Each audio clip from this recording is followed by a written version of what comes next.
Ni tengok ni, akar tu dah nak mati hari tu. Jadi I ambil tunggul itu, I letak je dalam pasu. I letak je dalam pasu macam ni. Lepas tu I spray je. Spray, lepas tu I tinggalkan. Tapi ternyata dia punya hasil memberansangkan. Itu macam ni tengok ni. Macam orang tengok ni. Tengok ada berapa anak. 1, 2, 3, 4, 5. M plus ni I just spray je dekat dia punya akar tu. Lepas tu I letak je dah. Nak tengok hasil dia. Tapi ternyata betul ya. Ini kan boleh dapat daripada Milagro tau. Ini bukan I punya lah, tapi Milagro punya. Sekarang ni kita nak pisahkan pokok ni. Sebab kalau dia sesak macam ni, memang dia susah nak membesar lah. Jadi kita pisahkan dia.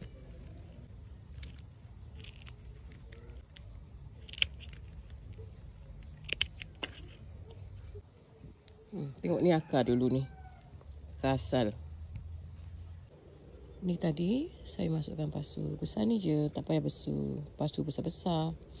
Saya suka guna pasu tanah liat ni sebab dia berat. Jadi dia tak mudah jatuh lah.